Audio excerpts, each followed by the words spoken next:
আল্লাহর সর্বশেষ রসুল মুহাম্মদ সাল্লাল্লাহু আলাইহি ওয়াসাল্লামের জীবনের প্রধান ঘটনাসমূহ। ঐতিহাসিক স্থানসমূহ।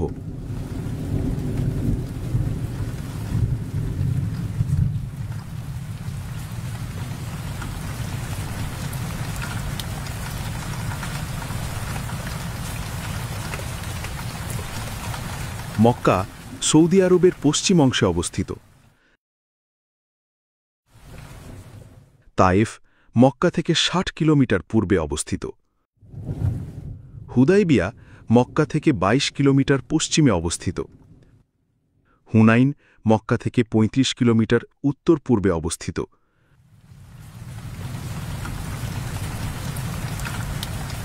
আবিসিনিয়া লোহিত সাগরের পশ্চিমে অবস্থিত।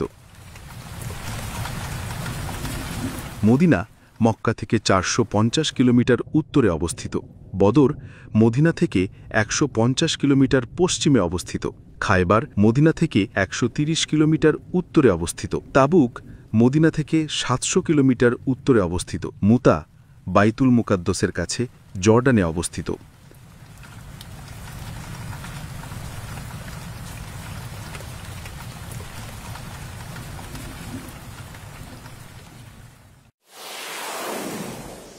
মক্কার ইতিহাস ২০০০ খ্রিস্টপূর্ব। মক্কায় বসতি স্থাপন করেছিলেন ইব্রাহিম আলাইহিসসালাম। ইসমাইল আলাইহিসসালাম এবং তার মা বিবি হাজেরা সেখানে বসতি স্থাপন করেন। পরে ইসমাইল আলাইহিসসালাম ইয়েমেন থেকে আসা জুরহম সানি গোত্রের একটি মেয়েকে বিয়ে করেন। তার ১২ জন সন্তান থেকে ১২টি গোত্রের সৃষ্টি হয়। ইসমাইল আলাইহিসসালাম সেখানে তৌহিদের দাওয়াত দেন, কিন্তু পরে এক পর্যায়ে তার প্রচারিত ধর্ম চর্চাহীন হয়ে পড়ে। বনু খুজাহা গোত্রের নেতা আমার বিন লুহাই শাম থেকে হুবাল নামক একটি মূর্তি নিয়ে আসে। এইভাবে আরব উপদ্বীপের বেশিরভাগ অংশ মুশরিকদের দ্বারা উদ্ধূষিত ছিল।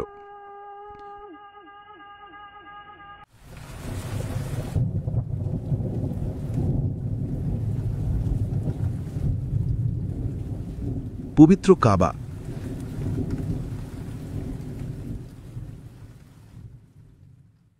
ইব্রাহিম আলাইহিসসালাম কর্তৃক নির্মিত পবিত্র কাবা।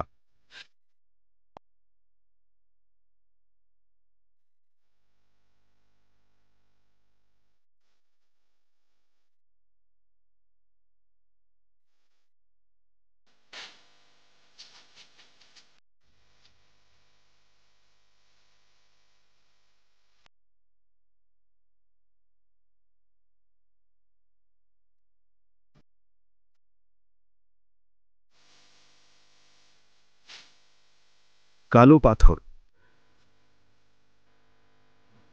মুলতাজাম।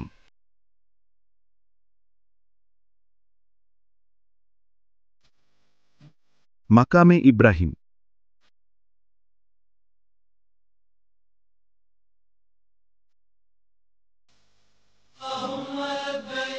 হাতিম।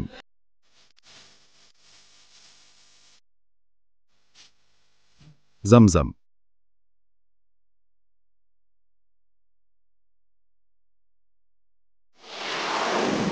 সাহাবীদের ঘর।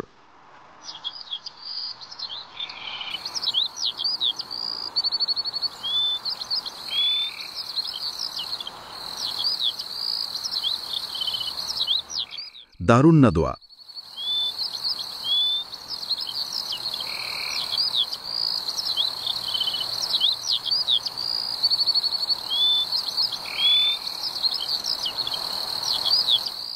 সাফা। মারওয়া।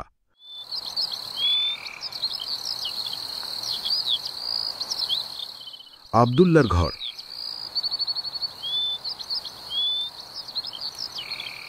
খাদিজা রাজিয়াল্লাহু আনহার ঘর। আবু তালিবের ঘর। আবু সুফিয়ান রাজিয়াল্লাহু আনহুর ঘর। আব্বাস রাজিয়াল্লাহু আনহুর ঘর।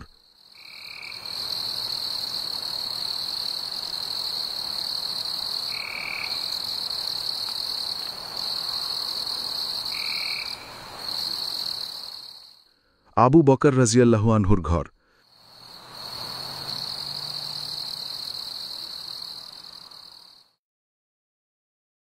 জাবালে ওমর। নবুয়তের আগে 570 থেকে 610 খ্রিস্টাব্দ।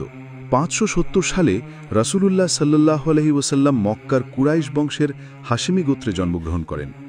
জন্মের আগেই তিনি তার পিতাকে হারান। 5 বছর বয়স পর্যন্ত তিনি হালিমা বিনতে আবু দুয়াইবের কাছে লালিত পালিত হন। 575 সালে 5 বছর বয়সে ফেরেশতা জিবরাইল আলাইহিস সালাম তার বুক চিড়ে তার হৃৎপিণ্ড ধুয়ে দেন এবং সেখান থেকে শয়তানের প্রভাব মুক্ত করে দেন। 576 সালে 6 বছর বয়সে তিনি তার মায়ের কাছে ফিরে আসেন। কিছুদিন পরেই তার মা মারা যান। এরপর তিনি তার দাদার কাছে লালিত পালিত হন।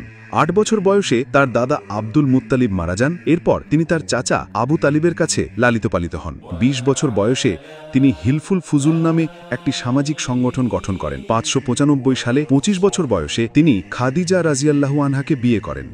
প্রথম ওহী 610 খ্রিস্টাব্দ। 40 বছর বয়সে তিনি টানা 3 বছর হেরা গুহায় নির্জনে কাটানোর উদ্দেশ্যে যাতায়াত করেন। সর্বশেষ 610 সালে হেরা গুহায় রাসূলুল্লাহ সাল্লাল্লাহু আলাইহি ওয়াসাল্লামের ওপর প্রথম ওহী নাজিল হয়। প্রাথমিকভাবে সূরা আলাকের প্রথম 5টি আয়াত নাজিল হয়েছিল।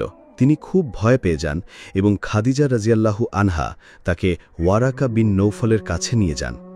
গোপনে দাওয়াত 610 থেকে 613 খ্রিস্টাব্দ। পরে কিছুদিন ওহী নাজিল বন্ধ ছিল। তারপর 10-12 দিন পর সূরা মুদ্দাশিরের প্রথম 7টি আয়াত নাজিল হয়, যা মানুষকে আল্লাহর দিকে আহ্বান করে। প্রথম 3 বছর তিনি তার আত্মীয় স্বজন এবং বন্ধুদের মধ্যে গোপনে ইসলাম প্রচার করতে শুরু করেন। এই সময় প্রায় 330 জন ইসলাম গ্রহণ করেন। প্রকাশ্য দাওয়াতের শুরু 613 খ্রিস্টাব্দ। 3 বছর পর প্রকাশ্যে দাওয়াতের নির্দেশ দিয়ে একটি আয়াত নাজিল হয়। এরপর নবী সাল্লাল্লাহু আলাইহি ওয়াসাল্লাম বনু হাশিমকে একত্রিত করে প্রকাশ্যে ইসলামের দাওয়াত দেন। এরপর একদিন সাফা পাহাড়ে মক্কার সমস্ত লোকের উপস্থিতিতে তিনি বিভিন্ন গোত্রের নাম ধরে ডেকে তাদের দাওয়াত দেন। আবিসিনিয়ায় হিজরত 614 খ্রিস্টাব্দ। নবুয়তের 4র্থ বছরে মুসলমানদের ওপর সহিংসতা ধীরে ধীরে চরমে পৌঁছায়। নবী সাল্লাল্লাহু আলাইহি ওয়াসাল্লাম বেশ কিছু মুসলমানকে হাবাসা বা আবিসিনিয়ায় হিজরত করার জন্য পাঠান। মুশরিক নেতারা মুহাম্মদ সাল্লাল্লাহু আলাইহি ওয়াসাল্লামকে তার প্রচার থেকে বিরত রাখার জন্য যথাসাধ্য চেষ্টা করেছিল, কিন্তু সফল হতে পারেনি। তাই তারা মুসলমান এবং তাদের সমর্থকদের বয়কট করার সিদ্ধান্ত নেয়। বয়কট 617 থেকে 618 খ্রিস্টাব্দ। প্রায় 3 বছর বয়কটের পর মুশরিকদের মধ্যে অসন্তোষ এবং বিভেদ স্পষ্ট হয়ে ওঠে। যারা এই অন্যায্য চুক্তির বিরোধিতা করেছিল তারা নিজেদের সংগঠিত করতে শুরু করে। নবুয়তের 10ম বছরের মুহররম মাসে ঠিক 3 বছর পর বয়কট শেষ হয়। শোকের বছর 619 খ্রিস্টাব্দ। বয়কটের 6 মাস পর আবু তালিব মারা যান এবং একই বছর নবী সাল্লাল্লাহু আলাইহি ওয়াসাল্লামের প্রিয়তমা স্ত্রী খাদিজাতুল কুবরা তাহিরা রাজিয়াল্লাহু আনহা মারা যান। তায়েফ সফর 619 খ্রিস্টাব্দ। এই বছর রাসূল সাল্লাল্লাহু আলাইহি ওয়াসাল্লাম মক্কার বাইরে ইসলামের দাওয়াত দিতে শুরু করেন। তিনি তায়েফে ভ্রমণ করেন, সেখানে 10 দিন অবস্থান করেন এবং মানুষকে ইসলামের দাওয়াত দেন, কিন্তু প্রচণ্ড নির্যাতনের শিকার হন। জিনদের সাথে সাক্ষাৎ 619 খ্রিস্টাব্দ। তায়েফ থেকে ফেরার পথে ওকাজ বাজারের দিকে যাওয়ার সময় তিনি নাখলা উপত্যকায় ফজরের নামাজে কোরআন তেলাওয়াত করছিলেন। সেই মুহূর্তে একদল জিন কোরআন শুনে ইসলাম গ্রহণ করে। এক পর্যায়ে 620 সালে হজের মৌসুমে ইয়াসরিব থেকে 6 জন ব্যক্তি মক্কায় এসে ইসলাম গ্রহণ করে। ইসরা ও মেরাজ 621 খ্রিস্টাব্দ। 620 সালে ইসরা এবং মেরাজের ঘটনা ঘটে, যেখানে নবী সাল্লাল্লাহু আলাইহি ওয়াসাল্লাম শারীরিকভাবে 7 আসমান, জান্নাত এবং জাহান্নাম দেখেছিলেন।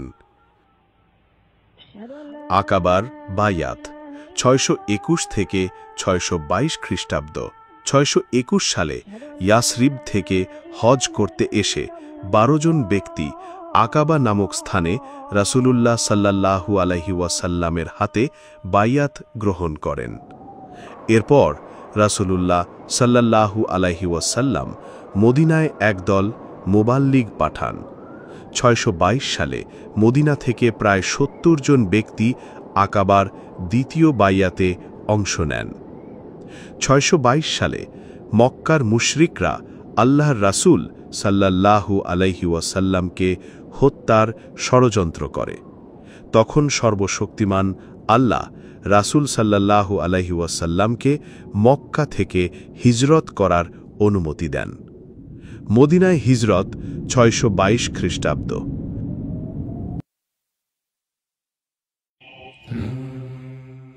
ইয়াসরিব শহর।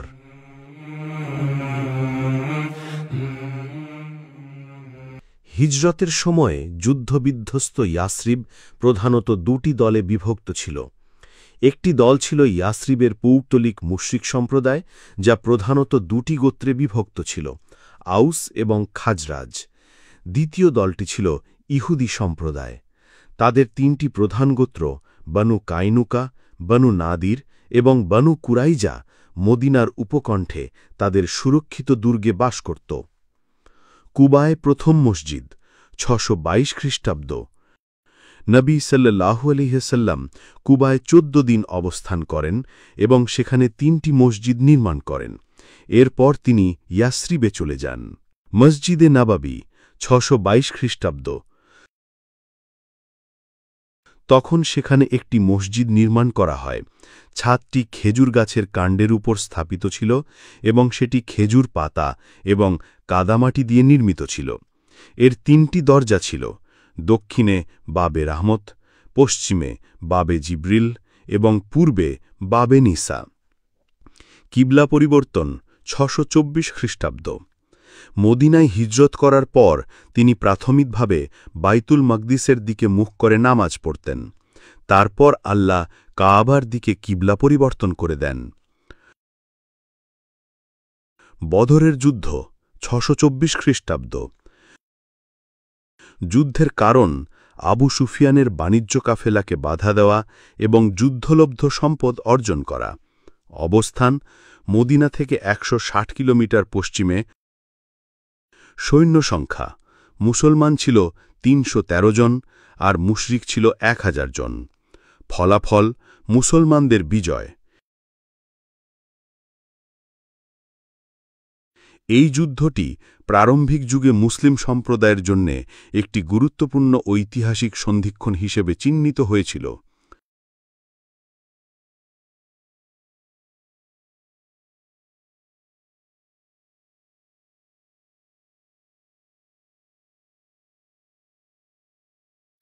বনু কাইনুকার বিরুদ্ধে অভিযান 624 খ্রিস্টাব্দ। 624 সাল ইহুদি গোত্র বনু কায়নুকাকে মদিনার সংবিধান লঙ্ঘনের কারণে মদিনা থেকে বহিষ্কার করা হয়। উহুদের যুদ্ধ 625 খ্রিস্টাব্দ। যুদ্ধের কারণ মক্কার মুশরিকরা বাণিজ্য পথের নিরাপত্তা নিশ্চিত করতে চেয়েছিল এবং বদরের প্রতিশোধ নিতে চেয়েছিল।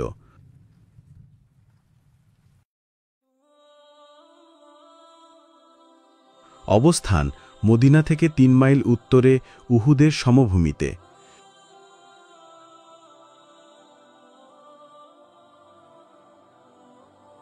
সৈন্য সংখ্যা মুসলমান ছিল প্রায় 1000 জন আর মুশরিক ছিল 3000 জন।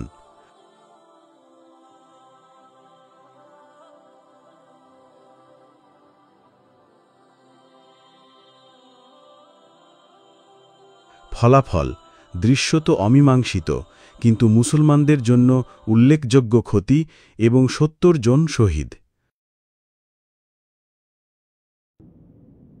বনু নাদিরের বিরুদ্ধে অভিযান 625 খ্রিস্টাব্দ। ইহুদি গোত্র বনু নাদির গোপনে আল্লাহর রাসূল সাল্লাল্লাহু আলাইহি ওয়াসাল্লামকে হত্যার ষড়যন্ত্র করেছিল, তাই তাদের মদিনা থেকে বহিষ্কার করা হয়।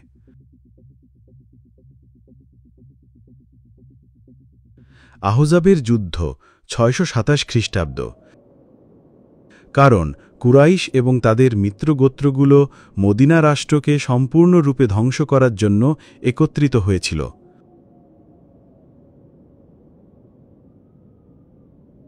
অবস্থান মদিনার উত্তরে। সৈন্য সংখ্যা মুসলমান ছিল ৩,০০০ জন আর সম্মিলিত বাহিনী ছিল ১০,০০০ জন।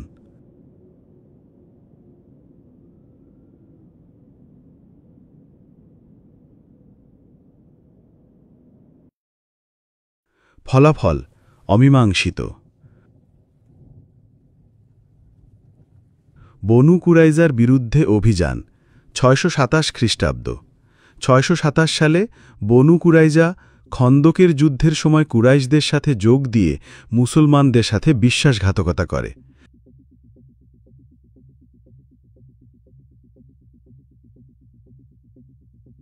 যুদ্ধ শেষ হওয়ার পর মুসলমানরা তাদের গোত্র অবরোধ করে। হুদাইবিয়ার সন্ধি ৬২৮ খ্রিস্টাব্দ। নবী সাল্লাল্লাহু আলাইহি ওয়াসাল্লাম স্বপ্ন দেখেছিলেন যে তিনি এবং তার সাহাবীরা মদিনা থেকে মক্কায় গিয়ে ওমরা পালন করেছেন। তবে হুদাইবিয়া নামক স্থানে মক্কার মুশরিকরা তাকে বাধা দেয়। ফলস্বরূপ তার পক্ষে মক্কায় পৌঁছে ওমরা পালন করা সম্ভব হয়নি। কিছু লিখিত চুক্তি করা হয়েছিল যা হুদাইবিয়ার সন্ধি নামে পরিচিত।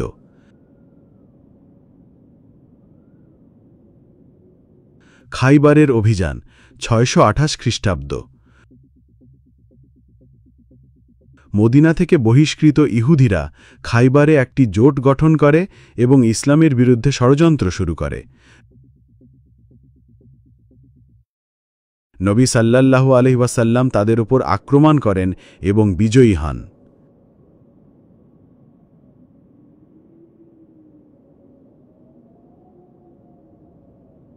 মুতার যুদ্ধ ৬২৯ খ্রিস্টাব্দ। কারণ একজন মুসলিম দূতকে হত্যা করা। অবস্থান জর্ডান। সৈন্য সংখ্যা মুসলমান ছিল ৩,০০০ আর রোমান সেনাবাহিনী ছিল ২,০০,০০০। ফলাফল অমীমাংসিত।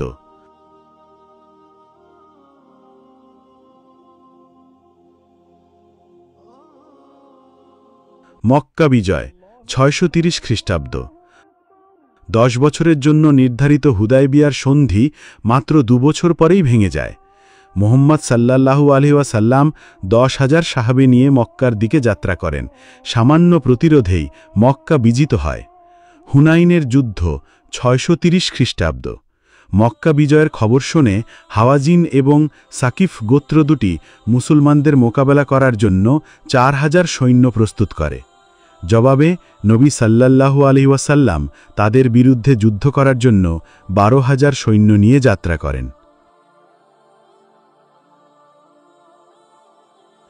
তাবুকের যুদ্ধ ৬৩১ খ্রিস্টাব্দ।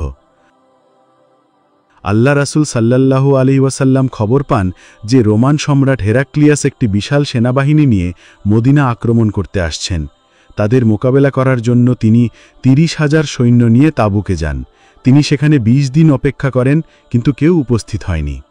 বিদায় হজ ৬৩২ খ্রিস্টাব্দ। ৬৩২ সালে মুহাম্মদ সাল্লাল্লাহু আলাইহি ওয়াসাল্লাম তার একমাত্র হজ পালন করেন, যা বিদায় হজ নামে পরিচিত। বিদায় হজ থেকে ফেরার পর তিনি সফর মাসে জ্বরে আক্রান্ত হন। অবশেষে তিনি রবিউল আউয়ালে ১২ তারিখে আয়েশা রাজিয়াল্লাহু আনহার ঘরে ইন্তেকাল করেন। সেই সময়ে তার বয়স ছিল ৬৩ বছর। মিনা। আরাফা।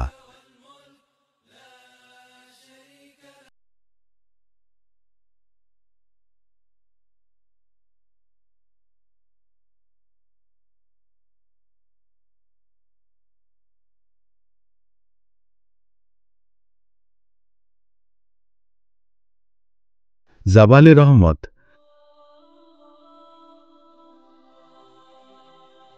আল্লাহর সান্নিধ্য ৬৩২ খ্রিস্টাব্দ।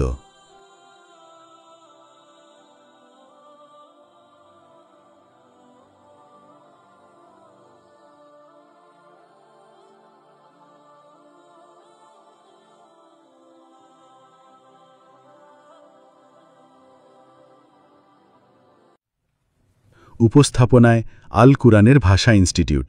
বিশেষ কৃতজ্ঞতা সাজেদুর রহমান।